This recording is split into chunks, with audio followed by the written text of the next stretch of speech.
संगवारी हो जय जोहार। मैं ओम प्रकाश अवसर आप सबके हार्दिक अभिनंदन करत हूँ अपन यूट्यूब चैनल में। ये वक्त में बैठे हूँ ये जो गांव हरे खपरी, और खपरी जन है गुंडरदेई तहसील पे आते, बिल्कुल तवेरा के बाजू पे गांव है। तवेरा और खपरी लगे है और ये गुंडरदेई तहसील पे आते और गुंडरदेई तहसील जन है बालोद जिला पे आते और छत्तीसगढ़ हरे। तो ये हो गए एक परिचय। और यहाँ जेकर संग बैठे हम ते बड़े महान शख्स है और उनकर बहुत सारा गीत जिन्हें छत्तीसगढ़िया मन लगातार सुनत रथे और चेहरा से अनजान है। और जे गीत के मैं बात करत हूँ वो गीत हरे रिमझिम पानी गिरत है। आप जरूर सुने हो सावन के महीना मेरे, ये गीत आप जरूर सुने हो। रिमझिम पानी गिरत है सावन के महीना मेरे। ओकर गीतकार हमारे साथ बैठे, इतना बड़े शख्स के साथ में बैठे हूँ अभी। और भैया के साथ इंटरव्यू में कर चुके हूँ और वो इंटरव्यू आप देख सकते हो। भैया का नाम है घनश्याम सोनी। तो चलो विस्तार से बात करबो भैया के साथ और गीत ला सुनबो। इंटरव्यू तो बर आप लाइव देख सकत हो, लाइव रीन भैया और गीत ला सुनबो। रिमझिम पानी गिरत है ओकर साथ एक दो गीत और सुनबो भैया से। और बड़ा सुर ताल पे भैया गाते वो आप ला मैं सुना हूँ। लेकिन ओकर से पहले कहूँ, अभी अगर आप हमारे चैनल में पहली बार आओ तो हमारे चैनल ला सब्सक्राइब कर लो। तरीका ये है कि ये जो वीडियो चलत है वीडियो के निचले हिस्सा पे लाल रंग पे सब्सक्राइब के बटन है, तुहाँ जाके क्लिक कर दो। बाजू पे बेल आइकन है, तुहाँ उंगली रख दो। एक से हो ही है आइंदा जब भी वीडियो पोस्ट होई तो आप ला नोटिफिकेशन मिल जाही, जानकारी मिल जाही। तो चलिए बात करथन भैया से। जय जोहार भैया। जय जोहार भैया, जय जोहार। अच्छा भैया एक बार नाम बताओ ना। मोर नाम घनश्याम सोनी है।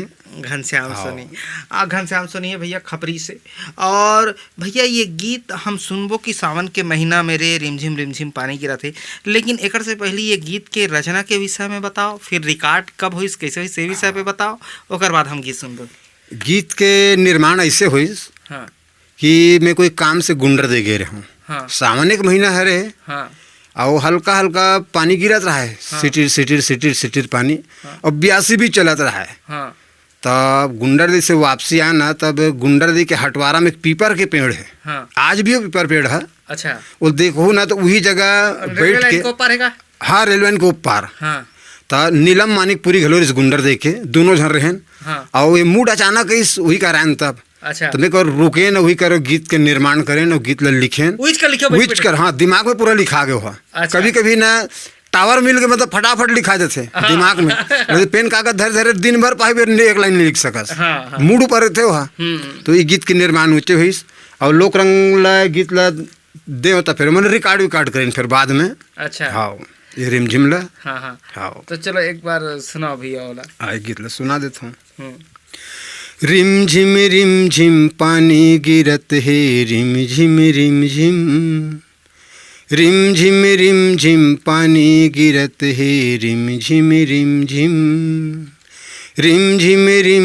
पानी गिरत है रिमझिम सावन के महीना मरे गली खोर हिले माँ तेरे भैया रे खेती खार गईरी माँ तेरे रिमझिम पानी गिरत है रिमझिम पानी गिरत है रिमझिम धनहा बंजर भुइया हरियर दिखे कागा हरियर दिखे का धनहा बंजर भुइया हरियर दिखे कागा हरियर दिखे का अरतत बोली नंगरिया बोले कारे सावन महीना ये सावन महीना संगी नंगरिया बोले कारे सावन महीना तरिया ले छल के पानी नंदिया में समागे जुवानी। क्या बात है। तरिया ले छल के पानी नंदिया में समागे जुवानी सावन के महीना मरे गली खोर हिल माँ तेरे भैया रे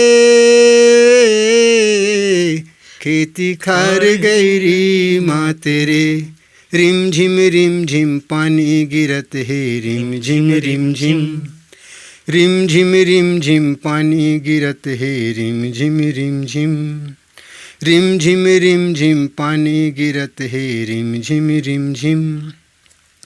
ताना मारे झिंगरा जोगनी के जगमग रे, जोगनी के जगमग। ताना मारे झिंगरा जोगनी के जगमग रे, जोगनी के जगमग। भौरा लागे कोंदा घूमथे बन बन रे, सावन महीना ये सावन महीना संगी घूमथे बन बन रे, सावन महीना। पपिहा के पीप्यू बोली क्या चंदा बिन तरस चकोरी, पपिहा के पीप्यू बोली चंदा बिन तरस चकोरी। सावन के महीना मरे गली खोर हिले माँ तेरे, भैया रे खेती खार गैरी माँ तेरे। रिम झिम पानी गिरत है, रिम झिम रिम झिम। देखो कतका सुंदर गीत है और भैया लिखे हैं ये गीत ला जेल आप सुनथो, रिमझिम पानी गिरत है। और कितना सुंदर प्राकृतिक वर्णन है ये गीत पे, सुन के ऐसे लगता कि ये काम छत्तीसगढ़िया कर सकते। इतना सुंदर प्राकृतिक वर्णन सिर्फ छत्तीसगढ़िया कर सकते। ये हमार कमाल है जेकर बर सारा छत्तीसगढ़िया मन बधाई के पात्र हो। और हमार भाखा जिन है ओकर विशालता कथे ये गीत हा कि कितना सुंदर प्राकृतिक वर्णन छत्तीसगढ़ी के माध्यम से भैया करे, बिल्कुल आम आदमी है। तेगरे से मैं कहता हूँ कि भानु की बेटी कौशल्या से कौशल को नाम मिला है, भानु की बेटी कौशल्या से कौशल को नाम मिला है, उस कौशल्या से इस जग को कौशलाधीश राम मिला है। राम हमारा भांजा है, बेटी कौशल्या रानी है, राम हमारा भांजा है, बेटी कौशल्या रानी है। दया धर्म से सजी धजी ये छत्तीसगढ़ की कहानी है, दया धर्म से सजी धजी ये छत्तीसगढ़ की कहानी है।